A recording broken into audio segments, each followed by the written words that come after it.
వీళ్ళందరూ కేవలం ఏదో ఆవేశంలో మాట్లాడుతున్నారు, లేకపోతే ఊసుపోక మాట్లాడుతున్నారు అనుకున్నాం స్టార్టింగ్ లో. పోగా చూస్తా ఉంటే వ్యవహారం అంతా ఎట్లా కనిపిస్తుందంటే ఇదంతా ప్లాన్డ్ గా. నిన్న మొన్నటి దాకా అనుమానాలు అంటూ మాట్లాడిన వీళ్ళు ఈరోజు అనుమానాన్ని, రాజకీయ నాయకులు మీ చేతుల్లో ఉన్నారని, ఓటు బ్యాంకు మీ చేతుల్లో ఉందని, విదేశాల నుంచి ఇబ్బడి ముప్పుడుగా వచ్చే డబ్బు మీకు వెనకాల ఉందని చెప్పేసి రెచ్చిపోతానంటే, బతికున్నంతకాలం మత ఘర్షణలు పెడుతూ హిందూ గ్రంథాలని, హిందూ దేవీ దేవతలను అవమానిస్తున్న బతికాడు ఆ వ్యక్తి. ఆ ధర్మం యొక్క 10 లక్షణాల్లో మొట్టమొదటిదే ధృతి, అంటే ధైర్యం. ఆ ధైర్యంతో చెప్తున్నాం,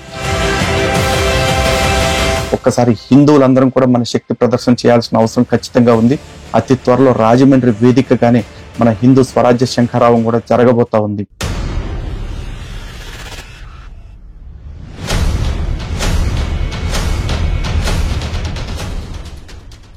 హిందూ బంధువులందరికీ జై శ్రీరామ్. ప్రవీణ్ పగడాల అనే వ్యక్తి చనిపోయిన దగ్గర నుంచి కూడా ఈ క్రైస్తవ ప్రపంచం కావచ్చు, లేకపోతే ఈ పాస్టర్లు అందరూ కావచ్చు, దొరికిందిరా నా సామిరంగా అవకాశం అని చెప్పేసి తెగ రెచ్చిపోతా ఉన్నారు. అండ్ వాళ్ళ టార్గెట్ అంతా కూడా హిందూ సంఘాల తరఫున నన్ను, లేకపోతే కరుణాకర్ గారిని, లేకపోతే ఒకళ్ళిద్దరిని బాగా ఇరికించాలని చెప్పేసి బాగా వెర్రిముర్రి వేషాలన్నీ వేస్తా ఉన్నారు, తెక్క మాటలన్నీ మాట్లాడుతూ ఉన్నారు. మరి వీళ్ళందరూ కేవలం ఏదో ఆవేశంలో మాట్లాడుతున్నారు, లేకపోతే ఊసుపోక మాట్లాడుతున్నారు అనుకున్నాం స్టార్టింగ్ లో. పోగా చూస్తా ఉంటే వ్యవహారం అంతా ఎట్లా కనిపిస్తుందంటే ఇదంతా ప్లాన్డ్ గా. ఎందుకంటే హిందూ సంఘాల తరఫున కొరకరాని కొయ్యల్లాగా తయారై క్రైస్తవ్యానికి పిండం పెట్టేస్తున్నా ఒక లలిత్ కుమార్ విషయంలో కావచ్చు, కరుణాకర్ విషయంలో కావచ్చు, ఎలా అప్రోచ్ అవ్వాలో తెలియక చివరికి ఇప్పుడు అవకాశం దొరికింది కాబట్టి దానిలో ఇరికించి మన నోర్లు కట్టడి చేయాలని చూస్తున్నట్టుగా చాలా స్పష్టంగా అర్థమవుతా ఉంది. ఎందుకంటే నిన్న మొన్నటి దాకా అనుమానాలు అంటూ మాట్లాడిన వీళ్ళు ఈరోజు అనుమానాన్ని కన్ఫర్మ్ చేసేస్తూ మాట్లాడుతున్నారు. ఉదాహరణకి ఈ చెకోడిగాడి వీడియో ఒకసారి చూడండి, ఏమంటున్నాడు. ఈ మతోన్మాద కూరకొక్కల కరుణాకర్ గాడు, రాధా మనోహర్ దాస్ గాడు, లలిత్ కుమార్ అనేవాడు, ఇంకొకటి రోడ్ల తిరిగేది ఒకటి ఉంది. వీళ్ళందరూ ఏం పోస్ట్ పెట్టారు? ఇది ఆరంభంరా, ఇది ఆరంభం. పగడాల ప్రవీణ్ గారి హత్య సాక్ష్య మరణం మమ్మల్ని అందరూ ఐక్యతలో తెచ్చింది. ఆ మంట మండుతుంది. ఆ పోస్ట్ మార్టం రిపోర్ట్ కనుక ఉన్న వాస్తవాల ప్రకారం రాకపోతే 15 రోజుల తర్వాత సరే మేము రీపోస్ట్ మార్టం హైకోర్టుకి వెళ్ళి తెచ్చుకుంటాం. అవును, న్యాయస్థానానికి వెళ్తాం. చూస్తున్నారుగా, ఎరా ఎవరన్నా నువ్వు మతోన్మాద ఊర కుక్కలు అంటుంది గజ్జి కుక్క, పేర్లు పెట్టి మరి మాట్లాడుతున్నారా పిచ్చి కుక్క. ఎందుకు పనికరాని ఊర కుక్క, ఊరి మీద ఊరి వాళ్ళ సంపద మీద బతికే సన్నాసి సవట గాడిద, నువ్వు మతోన్మాదులు అంటూ పేర్లు పెట్టి పిలుస్తావారా తెంగర యాదవ. పైగా నువ్వేమంటావు, ఈ పోస్ట్ మార్టంలో గనక వాస్తవాలు రాకపోతే అని చెప్పేసి వాగుతున్నావు. అంటే వాస్తవం ఏమిటి అనేది పోస్ట్ మార్టం కంటే ముందే నీకేమైనా ఐడియా ఉందా? ఉంటే మరి అదే పోలీసు వాళ్ళకి ఆధారాలు ఇచ్చేయచ్చు కదా. లేకపోతే కనీసం పోలీసులు వాడిని పిలిచి నువ్వేదో వాస్తవం ఉందంటున్నావు కదా, ఆ వాస్తవం ఏంటో అని చెప్పేసి కొంచెం పోలీసు వారు తమదైన శైలిలో విచారణ చేసి రాబట్టొచ్చు కదా. పైగా వీడేమంటున్నాడు, వాస్తవాలకు తగ్గట్టుగా రాకపోతే మేము మళ్ళీ రీపోస్ట్ మార్టమైనా చేపిస్తాం, 15 రోజుల తర్వాత హైకోర్టుకి వెళ్తాం, లోకాయుక్తకి వెళ్తాం. ఎక్కడికైనా వెళ్ళు. అంటే నువ్వు ఏం కోరుకుంటున్నావు? నువ్వేదో ఒకటి ఫిక్స్ అయ్యావు, ఈ పోస్ట్ మార్టం రిపోర్ట్ ఎలా రావాలి అని చెప్పేసి. అలా రాకుండా ఎలా వచ్చినా సరే అది నీ దృష్టిలో వాస్తవం కాదు. అంటే ఇప్పుడు వ్యవస్థలన్నీ కూడా రూల్స్ రెగ్యులేషన్స్ ప్రకారం కాకుండా నువ్వు చెప్తున్న ఆ భావోద్వేగాల ప్రకారం పనిచేయాలి. మీరంతా మంది ఎక్కువ కూర్చొని డిమాండ్ చేస్తున్నారు కాబట్టి మీ మందబలంతో ఏది అడిగితే అది జరగాలని కోరుకుంటున్నారా? పైగా ఇది వీడొక్కడే, ఈ పిచ్చుకొక్కడే మురిగితే సరే అనుకోవచ్చు. ఇంకొకసారి వీడొక యాక్టర్ పాస్టర్ గారు ఉన్నాడు, మాజీ యాక్టర్లేండి, ఏకచిత్ర వీరుడు ఒకడు ఉన్నాడు. వాడేమంటున్నాడు వినండి. తిరగబడబోతున్నారు క్రైస్తవులు, ఎదుర్కోవడానికి సిద్ధంగా ఉండండి. ఇప్పుడు పోస్ట్ మార్టం రిపోర్ట్ కొరకు మేము ఎదురు చూస్తున్నాం. అందులో న్యాయం కనుక జరిగితే, ఆ నిందితులు శిక్షింపబడితే సరే, అక్కడ మాత్రం తేడా జరిగిందంటే మాత్రం మేము ఊరుకునేది లేదు. యావత్ క్రైస్తవ సమాజం అంతా కూడా రోడ్డు మీదకి వస్తాం. బళ్ళు కదలనివ్వం, ఏ పని జరగనివ్వం. ఎలా ముందుకు కదులుతుందో ప్రపంచం, ఎలా ముందుకు కదులుతుందో ప్రభుత్వం చూస్తాం. మేమందరూ కూడా ఐక్యత కలిగి పోరాడతాం. చూస్తున్నారు కదా, కొంతమంది మతోన్మాదులు దీని వెనక ఉన్నారు. వాళ్ళందరికీ శిక్ష పడకపోతే, అరే బాబు నీలాంటి వాడిని చూసి అన్నారా, మేరీ లేదు, పరిశుద్ధాత్మ లేదు, ఈ కొడుకు పేరు మాత్రం ఇమ్మాన్యుయల్ అని చెప్పేసి. ఎవడరా నీకు చెప్పింది? ఇక్కడ వ్యవస్థలు పనిచేస్తున్నాయి ఇన్ని దశాబ్దాల నుంచి. అంటే న్యాయ వ్యవస్థ ఒకటే సూత్రం మీద ఆధారపడి పనిచేస్తుంది.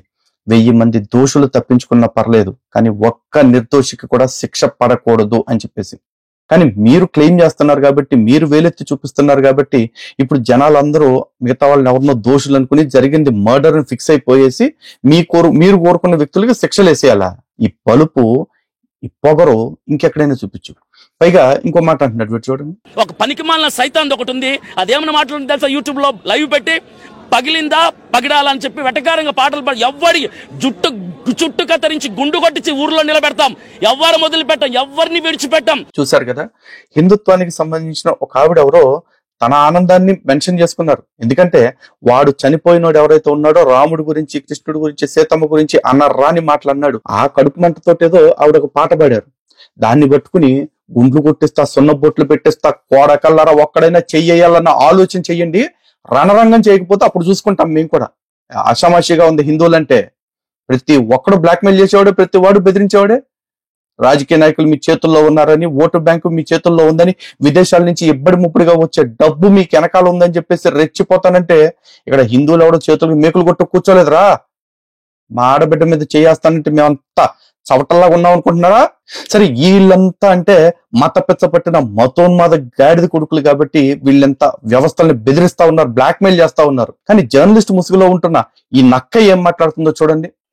కానీ క్రైస్తవ సమాజంలో చాలా మంది మాట్లాడుతున్నారు, కానీ ఈ మాట్లాడుతున్న వాళ్ళందరూ దుందుడుకు స్వభావులు అని చెప్పి పెద్ద మనుషులతో చోట ఒప్పందం చేసేసుకుని ఆ ప్రకటన కూడా ఇప్పించగల సమర్థుడు చంద్రబాబు. అందుకని ఈ కేసు కొనసాగుతుందా లేకపోతే ఇలాగే నీళ్లు కారుతుందా అనేది చూడాలి. ఒకవేళ ఈ కేసు నీరు గారితే మాత్రం అది ఖచ్చితంగా ప్రభుత్వ జోక్యంతో జరిగిన పని అనుకోవాల్సి వస్తుంది. కాబట్టి ప్రవీణ్ పగడాల హత్య మీద సందేహాలు రావడానికి ఈ బ్యాక్గ్రౌండ్ ఉంది, నేపథ్యం ఉంది.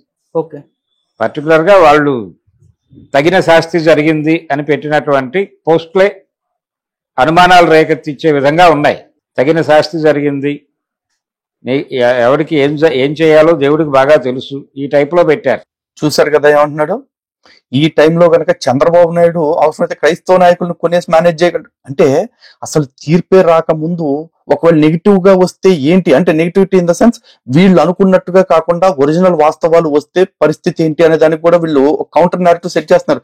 మేం చెప్పాంగా చంద్రబాబు నాయుడు మేనేజ్ చేస్తాడని, మేం చెప్పాంగా దోషులు తప్పించుకుంటారని అంటూ గాలి నాటకాలు మాట్లాడుతున్నాడు. ఇంత బయాసిడ్గా మాట్లాడేవాడు జర్నలిస్ట్ చలామణి అవుతా ఉన్నాడు. దౌర్భాగ్యం ఇది.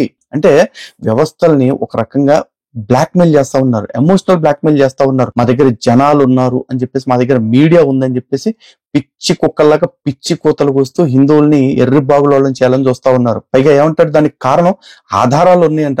చనిపోతే దేవుడు తగిన శాస్తి చేస్తాడు, ఇలాగే జరుగుద్ది, దేవుని విమర్శిస్తే ఇంతే చేస్తారు అంటూ పోస్టులు పెట్టాడు అంటున్నారు. పెడతారు. ఆస్తికుడు ఎవడైనా సరే వాడు చేయలేని పని ఏదన్నా జరిగితే అది భగవంతుడు చేశాడన్న తృప్తితోటి బతుకుతాడు. అది ఆస్తిక విశ్వాసం. అటువంటి ఆస్తిక విశ్వాసాలని క్వశ్చన్ చేయడానికి నీలాంటి కమ్మి ఎర్ర చొక్కా కప్పుకున్న ముసలి గుంట నక్కలకి అసలు ఛాన్స్ లేదు. నీకు సిగ్గు లేక ఒకసారి నాతో డిబేట్ లో కూర్చుని ఒక్కదానికి కూడా సమాధానం చెప్పలేక చవటలాగా అయిపోయావు, గుర్తులేదా? ఇవాళ కూర్చొని మళ్ళీ వ్యవస్థలనే నువ్వు ధిక్కరించేలాగా, వ్యవస్థలనే బ్లాక్మెయిల్ చేసేలాగా మాట్లాడుతా ఉన్నావు.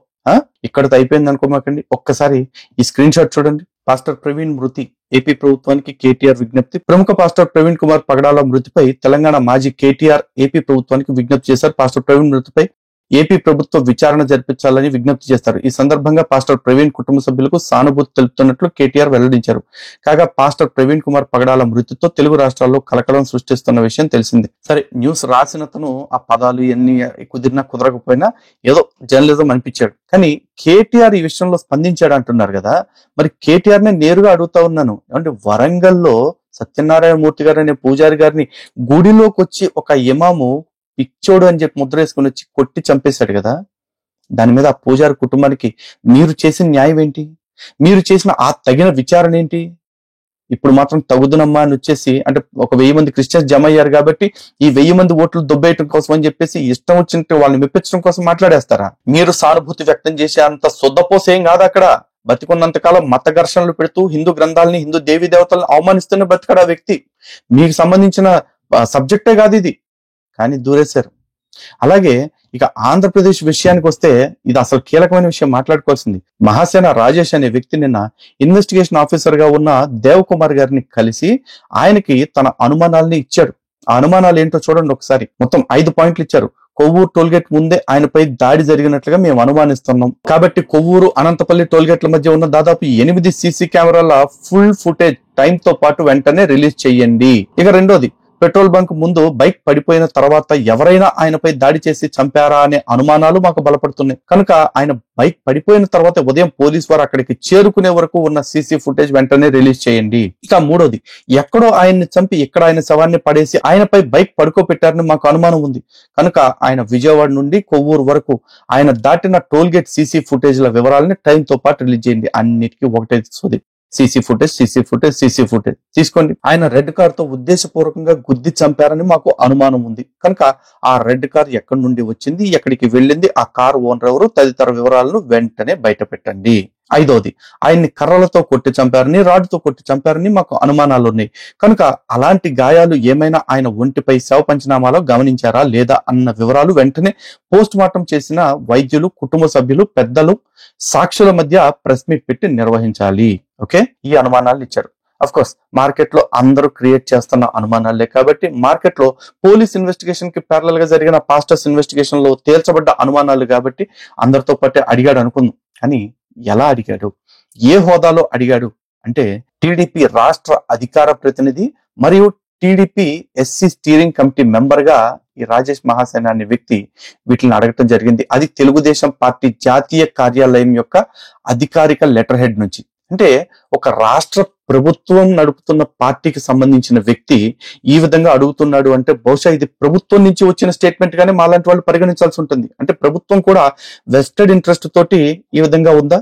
పైపెచ్చు రాజేష్ మహాసేన రీసెంట్ గా వాళ్ళ తండ్రి గారు చనిపోతే ఆయనకి పూర్తి క్రైస్తవ పద్ధతుల్లో అన్ని చేశాడు. అయినా కూడా ఇప్పటికీ ఇతన్ని ఇంకా ఎస్సీగానే గుర్తించడం అనేది చాలా విచిత్రంగా అనిపిస్తా ఉంది. ఎందుకంటే మొన్నే డిప్యూటీ స్పీకర్ గా ఉన్న రఘురామకృష్ణరాజు గారు ఒక వ్యక్తికి ఎస్సీ సర్టిఫికెట్ ని తొలగింపు చేశారు. ఏ విధంగా చేశారు అంటే ఆ వ్యక్తి తన పూర్వీకులకి అంటే తన తల్లిదండ్రులకి చేసిన ఈ క్రెమిటోరియం ఏదైతే ఉంటుందో వాటి యొక్క చిత్రపటాలు లేకపోతే ఇంట్లో ఉంటున్న ఈ క్రైస్తవ ఆరాధన పద్ధతుల యొక్క ప్రూఫ్స్ తోటి చేశారు. మరి అటువంటి ప్రూఫ్సే మరి రాజేష్ మహాసేనకు కూడా ఉన్నాయి కదా. మరి రాజేష్ మహాసేనకు ఎందుకు పనిచేయట్లేదు మీరు? ఓకే అంటే అతను మీ పార్టీలో ఉన్నాడు కాబట్టి. మీ పార్టీలో ఉంటే ఏ రూల్ అయినా తొంగలో తొక్కేయచ్చు అంతేనా? చంద్రబాబు గారిని, లోకేష్ గారిని ఇద్దరిని కూడా at the same time deputy speaker Raghuramakrishnaraju గారిని కూడా అడుగుతున్నా, అంటే మీరు బయట వాళ్ళ మీద తీసుకున్న చర్యలు మీ సొంత వాళ్ళ మీద ఎందుకు తీసుకోవట్లేదండి? పైగా మీ పార్టీకి సంబంధించిన మంత్రులందరూ వెళ్లి అతన్ని పరామర్శ కూడా చేసి వచ్చారు. ఎందుకు ఇట్లా జరుగుతా ఉంది మీరే చెప్పాలి మరి. అండ్ మోర్ ఓవర్ ఇక్కడ చాలా మంది మాట్లాడుతూ ఉన్నారు, ఈ రంజాన్ సీజన్ కాబట్టి అసలు ముస్లింలు ఇట్లాంటి పనులు చేసే అవకాశమే లేదు. అసలు రంజాన్ సీజన్ లో ముస్లింలు అసలు శాంతి దూతలు అసలు వాళ్ళు కోడిని, మేకని, కుక్కని కూడా తినరు అని చెప్పేసి చాలా స్పష్టంగా చెప్తా ఉన్నారు. ఓకే, కానీ గుర్తు పెట్టుకోండి, ఇలాంటి సమర్థింపులు చేసే వాళ్ళందరూ కూడా ఈ రోజున భారతదేశంలో ఏ రోజైనా సరే చంపబడింది హిందువులే. ఓ కన్నయ్య లాల్ చంపబడ్డా, ఓ ప్రవీణ్ నెత్తార్ చంపబడ్డా, లేకపోతే ఇంకొక ఉమేష్ చంపబడ్డా, వీళ్ళందరూ కూడా ఎలా చంపబడ్డారు తెలుసా? మహమ్మద్ ప్రవక్తకి వ్యతిరేకంగా మాట్లాడిన వాళ్ళు లేకపోతే మాట్లాడిన వాళ్ళకి మద్దతు ఇచ్చినందుకు గాను సర్ తన్సే జుదా అనే శిక్ష వేయించబడి చంపబడ్డవాళ్ళు. ఇక అంతేనా? భువనగిరిలో అయితే సాక్షాత్తు రోడ్ల మీద ఊరేగారు కత్తులు పట్టుకుని, కాటుదాలో సాలంకో, ఆర్ఎస్ఎస్ వాలంకో అని చెప్పేసి. ఈ భారతదేశంలో హిందువుల బతికిది. అలాంటి చోట హిందువులంట చంపారట, ఈ ముస్లింలంట రంజాన్ సీజన్ కాబట్టి ఏమీ చేయరట. అంటే వీళ్ళకి ముస్లింల పట్ల భయం వచ్చేసింది. నిజంగా ప్రవీణ్ పగడాలనే కాదు మిగతా అందరినీ కూడా కోసి పాడేస్తారేమోనన్న భయం వేసింది. దాంతో కవరింగ్ చేయటం కోసం ముస్లింల గురించి మాట్లాడలేక మళ్ళీ మన గురించి మాట్లాడుతున్నారు తప్ప వాస్తవాలు ఏంటో ఈ పార్టీకి మీకే అర్థమై ఉంటాయి. అండ్ మోర్ ఓవర్ మళ్ళీ చంద్రబాబు నాయుడు గారికి, లోకేష్ గారికి, హోమ్ మినిస్టర్ అనిత గారికి, అలాగే డిప్యూటీ స్పీకర్ గారికి అందరికీ చెప్తా ఉన్నాను, మీ పార్టీలో ఉన్న కలుపు మొక్కలు నేరేయండి దయచేసి. లేదు మీ పార్టీ అధికారిక లెటర్ హెడ్ మీద మీరు పంపింది అధికారిక డెలిగేషన్ అని మీరు అంటే గనక మీరిచ్చే తీర్పు లేకపోతే రేపు రాబోయే రిపోర్ట్స్ ఏవైతే ఉంటాయో వాటన్నిటి పట్ల కూడా మేము అనుమానాస్పదంగానే చూడాల్సి ఉంటుంది. కాబట్టి నిష్పక్షపాతంగా, నిష్పాక్షికంగా జరిపే విధానం ఏదన్నా ఉంటే దాని గురించి ఆలోచించండి. మీరు కూడా రూల్స్ రెగ్యులేషన్స్ గురించి కాకుండా భావోద్వేగాల గురించి మందబలం చూసుకుని గనక మేము ఎట్లాంటి చేస్తాము అంటే హిందూ సమాజం కూడా తిరగబడటానికి సిద్ధంగా ఉంది. ఎందుకంటే ఎల్లకాలం ఒకే వర్గాన్ని అందరూ కలిపి తొక్కుతా కూర్చుంటాము అంటే పైపెచ్చి చూస్తా ఉన్నారు కదా చాలా మంది, గుండ్లు కొట్టిస్తాం ఆడవాళ్ళకి, లేకపోతే హిందూ మొదల తాట తీస్తాం అంటున్నారు. అరే మీకు తోలు తీయటం, తాట తీయటం మీకు అలవాటేమో, తోలు వ్యాపారం చేసుకుంటారు కాబట్టి. కానీ మాకు ధైర్యంగా నిలబడటం, దర్జాగా పోరాటం తెలుసు. ధర్మంగా బ్రతకటం బాగా తెలుసు. ఆ ధర్మం యొక్క 10 లక్షణాల్లో మొట్టమొదటిదే ధృతి, అంటే ధైర్యం. ఆ ధైర్యంతో చెప్తున్నాం, మేము ఏ రోజైనా ఒకరిని గెలవాలి అంటే వ్యక్తిని గెలవటం కాదు, ఆ వ్యక్తి యొక్క సిద్ధాంతాన్ని గెలవాలని మాత్రమే ఆలోచించుకుంటాం. ఒకవేళ వ్యక్తిని గెలవాలన్నా ఆ వ్యక్తిని ఓడించటమే, చంపటం కాదు. ఏ హిందువు అట్లాంటి ఆలోచన చెయ్యడు కూడా. ఎందుకంటే ఇది మా దేశం, మా హిందువుల దేశం, మేము ఈ దేశాన్ని సుభిక్షంగా కాపాడుకోవాలనుకుంటున్నాం. అండ్ మోరోవర్ ప్రవీణ్ పగడాల విషయానికి వస్తే అతని మర్డరా లేకపోతే మృత, ఇది తేల్చాలంటే అన్ని కోణాల్లో విచారణ చేయాలి. ఫస్ట్ ఆఫ్ ఆల్ ఈ ప్రవీణ్ పగడాల బైక్ పైన ఉన్న చలాన్లు ఒకసారి చూడండి. చూస్తున్నారు కదా, 1 కాదు 2 కాదు 7 చలాన్లు ఉన్నాయి. అన్ని రకాలు రాంగ్ రూట్ డ్రైవింగ్ ఉంది, వితౌట్ హెల్మెట్ డ్రైవింగ్ ఉంది, సైలెన్సర్ సౌండ్ డిస్టర్బెన్స్ చేసేలాగా క్రియేట్ చలాన్ ఉంది, అన్ని ఉన్నాయి. ఇన్ని రకాల రూల్స్ కి అగెనిస్ట్ గా బైక్ డ్రైవింగ్ చేసే వ్యక్తి ఏదో ఒక రోజు యాక్సిడెంట్ అవడం పెద్ద వింతేం కాదు. ట్రాఫిక్ రూల్స్ పాటించడం చేతగాని వాళ్ళకి ఆ కోణంలో ఎందుకు ఆలోచించట్లా? అలాగే తనే చెప్పాడు కదా, గతంలో నేను తాగుబోతుని, గాంజా తాగేవాడిని, చాలా మందితో గొడవలు పెట్టుకుని ఒకరిని మర్డర్ చేశాను, ఆడు చచ్చిపోయాడు అనుకుని వదిలేశాను, కానీ వాడు బతికిపోయాడు అన్నారు. ఏమో ఆ సగం చచ్చినోడు ఇప్పుడు బతికొచ్చాడేమో ఎవరికి తెలుసు.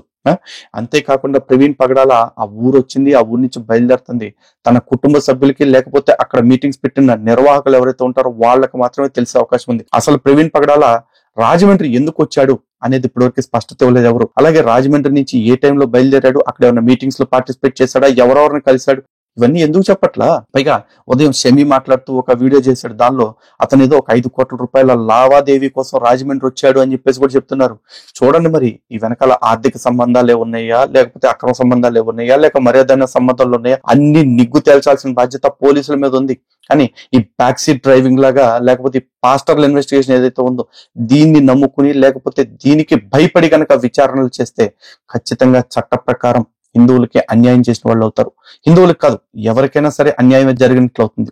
గుర్తుపెట్టుకోండి, భారతీయ న్యాయ వ్యవస్థ యొక్క ప్రాథమిక సూత్రం 100 మంది దోషులు తప్పించుకున్నా పర్లేదు, కానీ ఒక్క నిర్దోషికి కూడా శిక్ష పడకూడదు. కాబట్టి మీరు చేసే విచారణ పారదర్శకంగా ఉండాలి, ఇలా భావోద్వేగాలకి లొంగిపోయి కాకుండా ఉండాలని మనస్ఫూర్తిగా కోరుకుంటున్నాను. సో హిందూ బంధువులారా, ఒక్కసారి ఎంతమంది రోడ్ల మీదకి వస్తే వ్యవస్థలను కూడా ఏ విధంగా మ్యానిపులేట్ చేయాలని ట్రై చేస్తున్నారో చూడండి. ఒక్కసారి హిందువులందరం కూడా మన శక్తి ప్రదర్శన చేయాల్సిన అవసరం ఖచ్చితంగా ఉంది. అతి త్వరలో రాజమండ్రి వేదికగానే మన హిందూ స్వరాజ్య శంఖారావం కూడా జరగబోతా ఉంది. బహుశా వీటన్నిటిని అడ్డుకోవటానికి కూడా ఇవన్నీ కుట్రలు కూడా కావచ్చు, కానీ ఎట్టి పరిస్థితుల్లో ఏం జరిగినా సరే ఈ హిందూ స్వరాజ్య శంఖారావాలనేవి మాత్రం ఎట్టి పరిస్థితుల్లో ఆగవు, మన ఉద్యమాలు కూడా ఆగవు. ఇది మీకు మనస్ఫూర్తిగా తెలియజేస్తా ఉన్నాను. జై శ్రీరామ్, భారత్ మాతా కీ జై.